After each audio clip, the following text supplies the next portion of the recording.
ओम नमो नारायणाय। ईश्वरः परमः कृष्णः सच्चिदानन्दविग्रहः अनादिरादिर्गोविन्दः सर्वकारणकारणम्।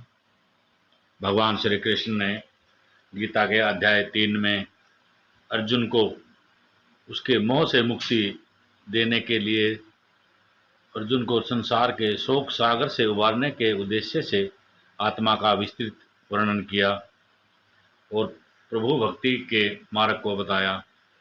आत्मा का विस्तृत वर्णन किया। बुद्धि द्वारा मन का नियंत्रण कैसे करना चाहिए, बुद्धि द्वारा इंद्रिय विषयों के चिंतन से विमुख कैसे हो सकते हैं, निष्काम कर्म कार्य को बिना फल की इच्छा के लिए कैसे करना चाहिए, नए नव साधक को किस प्रकार व्यवस्थित रूप से कार्य करना चाहिए, इस बारे में बताया।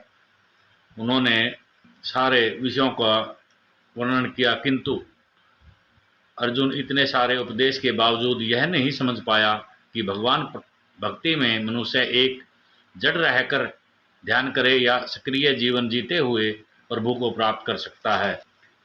आत्मा के ज्ञान का चिंतन अध्ययन उन लोगों के लिए बताया जो व्यवहारिक ज्ञान द्वारा चिंतन मनन करना चाहते हैं। बुद्धि योग में प्रभु ने बताया, कुछ व्यक्ति जो भगवान की भक्ति के नियम पालन करना चाहते हैं, कर्म बंधन से मुक्त होना चाहते हैं। प्रभु भक्ति के लिए सर्वप्रथम इंद्रियों को वश में किया जाता है, उसके बाद इंद्रियों को प्रभु की चिंतन मनन में लगाया जाता है। इसे भक्ति में सेवा कहा जाता है। प्रभु भक्ति में रत व्यक्ति को निष्काम कर्म करना चाहिए, अर्थात अपने सभी कार्य प्रभु को अर्पण करने चाहिए। कर्म के फल की इच्छा नहीं रखनी चाहिए। इससे होगा क्या? मनुष्य कर्म करता है ताकि उसके फल प्राप्ति से वो इंद्रिय तृप्ति कर सके। यदि पहले से ही ऐसे कार्य करने लगे जिससे प्रभु खुश हों, तो हम अच्छे कर्म करने लग जाएंगे, बुरे कर्म करेंगे ही नहीं। अच्छे कर्म करने की आदत हो जाएगी, जिससे अपने आप ही प्रभु प्राप्ति संभव हो जाएगी। इस संसार में कार्य ना करें तो कर्म फल तो अवश्य ही प्राप्त होता है। इसका कारण है व्यक्ति एक क्षण भी कार्य करने से नहीं रुक पाता, क्योंकि मन आत्मा चंचल है। वह कुछ न कुछ तो सोचता ही रहता है। अच्छी सोच से अच्छा कर्म निर्मित होता है और बुरी सोच से बुरा कर्म निर्मित होता है। हृदय की शुद्धि ना हो तो संन्यास लेने पर भी कोई लाभ नहीं है। इसलिए आत्मा को प्रभु भक्ति चिंतन में लगाना उत्तम है। मनुष्य भगवान भक्ति करना चाहता हो तो उसे शास्त्र पढ़ने या उनके अनुसरण करने की भी आवश्यकता नहीं, क्योंकि पवित्र शुद्ध मन आत्मा से शुद्ध भक्ति पैदा होती है। भक्ति में कार्य करेगा तो उसका उद्धार हो जाएगा। कुछ मनुष्य कर्मेंद्रियों, दो आंख, दो कान, दो नाक, हाथ और पैर को वश में कर लेते हैं, परंतु उनका मन इंद्रिय भोग के चिंतन में लगा रहता है। वो अपने आप को योगी कहते हैं, इंद्रिय तृप्ति में लगे रहते हैं।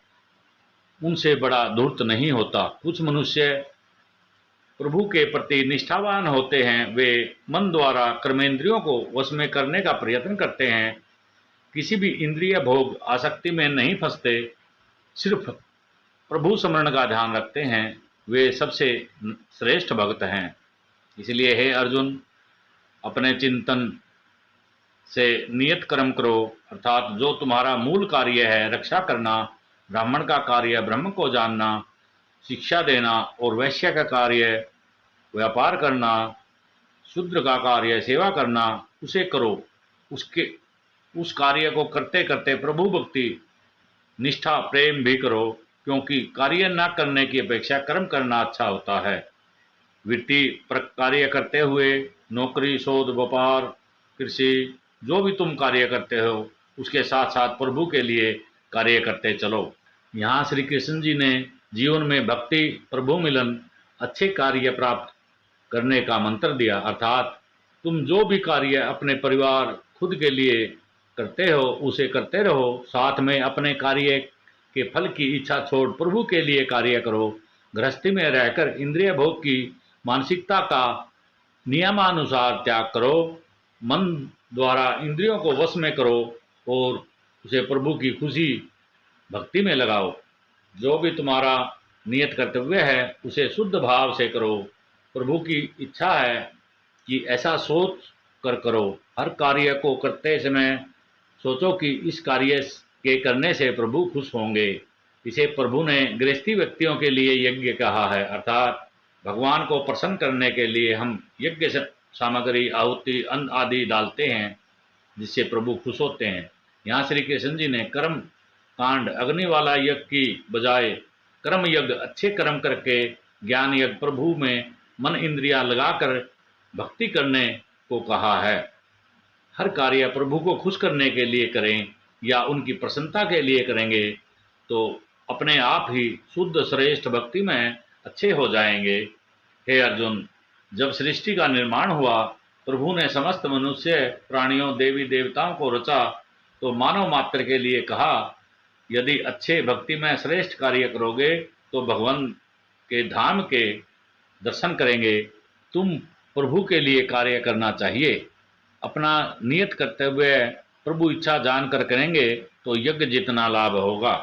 निष्काम कर्म बिना लाभ की इच्छा के कार्य करोगे, प्रभु के लिए कार्य करेंगे तो अपना वृत्ति प्रक कार्य करते करते भक्ति भावना रखेंगे। इस जगत में चिंता रहित सुख पूर्वक रह सकेंगे। जिसकी जैसी भावना होती है उसे प्रभु उसी रूप में प्राप्त होते हैं। इस प्रकार तुम भी जो कार्य करते हो, कर्म यज्ञ द्वारा प्रभु चिंतन करते हो, ज्ञान द्वारा देवता भी प्रसन्न हो अपनी कृपा प्रदान करेंगे और अच्छे वरदान प्राप्त देंगे। शुद्ध चित्त मन से भक्तिमय कार्य करने पर देवता अपनी क्षमता अनुसार मनुष्य की आवश्यकताओं को पूरा करते हैं। इसलिए जो भी तुम खाओ पियो, वस्तुओं का प्रयोग करो, कार्य करो, हर वस्तु चीज कार्य प्रभु का धन्यवाद कर ग्रहण करो, प्रभु को अर्पण करो, उसके प्रसाद उपहार के रूप में धन्यवाद कर प्रयोग करो। ऐसे न करने पर तुम्हें पाप लगेगा। यदि हम हर कार्य वस्तु चीज को प्रभु को अर्पण कर देते हैं तो प्रभु कृपा से उत्तम फल मिलता है, मानसिक संतुष्टि मिलती है। एक वस्तु से ही कार्य संपन्न हो जाएंगे। प्रभु के प्रति कृतज्ञता का भाव होगा, प्रभु से जुड़ाव बना रहेगा, प्रभु का प्रभाव उत्तम होगा, वस्तु का शरीर पर प्रभाव उत्तम होगा, इंद्रिय तृप्ति भी होगी, भगवान भक्ति भी। बुरी सोच, बुरे कर्म करने से बचेंगे। कार्य करते समय, शारीरिक कार्य, मानसिक कार्य करते समय लगातार प्रभु कीर्तन, स्मरण, अर्चन, श्रवण करते रहने से अश्वमेध यज्ञ के फल जितना फल प्राप्त होता है।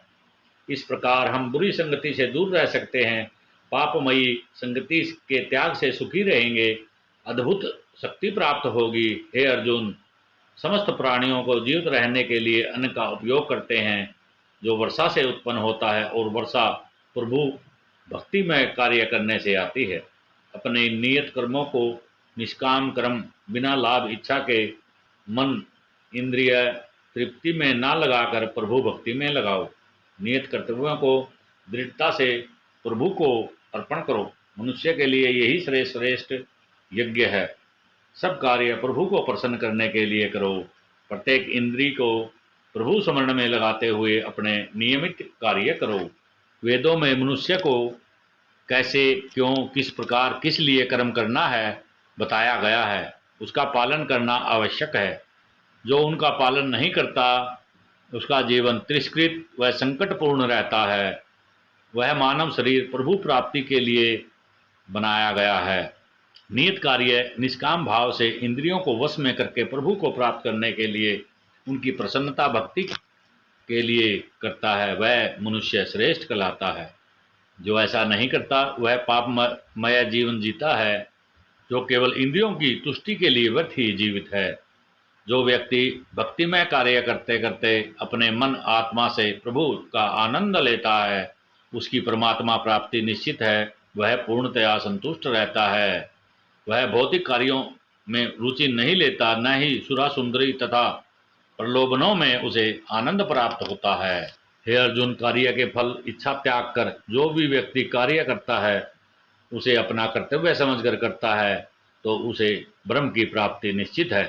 जनक जैसे राजा ने केवल नियत कर्मों को अनासक्त रहकर प्रभु के लिए कार्य कर्तव्य समझकर कार्य किया तो सिद्धि प्राप्त कर ली थी, परम गति को प्राप्त हुए थे। इसलिए सामान्य मनुष्यों के लिए उदाहरण बनो और कर्म करो, क्योंकि महापुरुष जो भी आचरण करता है सामान्य व्यक्ति उसी का अनुसरण करते हैं। महापुरुष जो अनुसरणीय कार्यों को कर आदर्श प्रस्तुत करता है वह संपूर्ण विश्व के लिए अनुकरणीय होता है।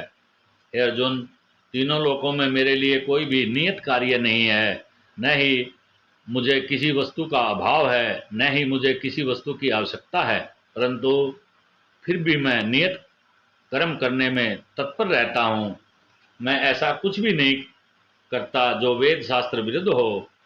यदि मैं अपने नियत कर्म ठीक से सावधानी से ना करूं तो समस्त व्यक्ति मुझे अनुगमन करेंगे और नष्ट हो जाएंगे।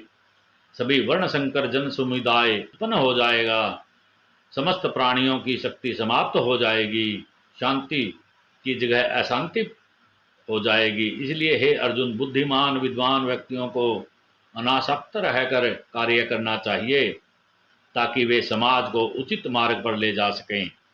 विद्वान व्यक्तियों को चाहिए कि प्रभु भक्ति भावना का विस्तार करने के लिए ऐसे व्यक्तियों जो लाभ की इच्छा रखते हैं उन्हें कार्य करने से रोकें नहीं, अपितु उन्हें ऐसे कार्यों में लगाएं, बताएं जिससे भगवान की भक्ति की ओर उनका मन अग्रसर हो जाए। जैसे कवि विज्ञानी आम व्यक्ति अज्ञानी जो सुबह शाम उठा, पूजा समय मिले तो कीर्तन कथा श्रवण, प्रभु के लिए दान, प्रभु लीला चिंतन, प्रभु भजन, परोपकार, गाने, कविता, कथा आदि में मन लगाने का प्रयास करना चाहिए, जिससे वे प्रभु प्रेम, प्रसन्नता, भक्ति, श्रद्धा का विकास हो सके। अज्ञानी व्यक्ति यह नहीं जानता कि श्री भगवान जी शरीर की इंद्रियों के स्वामी हैं। इंद्रिय तृप्ति के लिए इंद्रियों का विस्तार उपभोग करते रहने से अहंकार के कारण मोहग्रस्त हो जाता है, भगवान के साथ अपने संबंध को भूल जाता है, वह सभी वस्तुओं का कर्ता मानता है। अहंकार वश ऐसा व्यक्ति हर कार्य को स्वतंत्र रूप से करने का श्रेय लेना चाहता है और यही उसके अज्ञान का लक्षण है। इसलिए हे अर्जुन, भक्ति में कर्म करने वाला कार्य के लाभ इच्छा का त्याग करके जो व्यक्ति कार्य करना जानता है वह इंद्रियों को इंद्रिय तृप्ति में नहीं लगाता। हे अर्जुन, सारे कार्यों को मुझे समर्पित करो, कार्य लाभ की इच्छा का त्याग करो, बिना स्वामित्व के दावे के आलस्य से रहित होकर युद्ध करो। जो व्यक्ति मेरे उपदेशों को कर्तव्य समझकर पालन करते हैं, ईर्ष्या रहित होते हैं, वे सकाम कर्म लाभ की इच्छा करते हुए भी मुक्त हो जाते हैं। जो व्यक्ति मेरे आदेश की उपेक्षा करते हैं, पालन नहीं करते, वे ज्ञानी होते हैं, दिग्भ्रमित होते हैं, उनकी सिद्धि प्राप्ति का प्रयास नष्ट भ्रष्ट हो जाता है। प्रत्येक इंद्रिय विषय को नियमानुसार पालन करना चाहिए। जैसे विवाह होने पर अपनी स्त्री से नियमानुसार संभोग का नियम है, इन नियमों का पालन करना चाहिए, नहीं तो ये प्रभु प्राप्ति में बाधक बन जाएंगे। मनुष्य को चाहिए अपने लिए नियत कर्मों को प्रभु भक्ति भावना में संपन्न करे, दूसरों के लिए नियत कार्यों को नहीं करना चाहिए। जैसे सतोगुणी ब्राह्मण हिंसक नहीं होता और रजोगुणी क्षत्रिय हिंसक होने की अनुमति है, इन्हें एक दूसरे का कार्य करना शोभा नहीं देता। मनुष्य न चाहते हुए भी पाप कर्मों के लिए क्यों प्रवृत्त होता है? प्रभु ने बताया, प्रभु प्रेम में जो रजोगुणी संगति से काम में बदल जाता है, जब काम की संतुष्टि नहीं होती तो वह क्रोध में बदल जाता है, क्रोध मोह में बदल जाता है और मोह से इस संसार में फंस रहने का मन करता है। इसलिए व्यक्ति मोह में फंसकर पाप पूर्ण कार्य करता है। यदि काम को भगवत प्रेम में बदल दिया जाए तो काम व क्रोध दोनों ही धार्मिक हो जाएंगे। जैसे हनुमान जी ने लंका जलाकर क्रोध प्रकट किया, ऐसे करने से वे प्रभु के भक्त बन गए। जिस प्रकार अग्नि धुएं से, दर्पण धूल से, भ्रूण गर्भाशय से आवृत रहता है, उसी प्रकार जीवात्मा इस काम की विभिन्न मात्राओं से आवृत रहती है। विषय भोग कितना भी किया जाए काम की तृप्ति नहीं होती। इसलिए कार्यकलापों का केंद्र बिंदु मैथुन काम सुख है। इंद्रिय तृप्ति का भोग करते समय हो सकता है कुछ प्रसन्नता अनुभूति होती हो, किंतु यह अनुभूति ही जीवात्मा की शत्रु है। इंद्रियां मन बुद्धि काम के निवास स्थान हैं। इसलिए अर्जुन, प्रारंभ में ही इंद्रियों को वश में करो, पाप के प्रति काम का दमन करो, ज्ञान व प्रभु प्राप्ति के विनाशकर्ता को समाप्त कर दो। मनुष्य को चाहिए कि बुद्धि द्वारा आत्मा की स्वाभाविक स्थिति को ढूंढे, फिर मन को प्रभु भक्ति में लगाए रखे। इससे सब समस्याएं हल हो जाएंगी। जय श्री कृष्णा। इस अध्याय में भगवान श्री कृष्ण ने गीता के उपदेश का आधार बताया। इसके आधार पर ही समस्त गीता आगे वर्णित हुई है। इसको जान लेने से समस्त गीता का ज्ञान हो जाता है। जय श्री कृष्ण।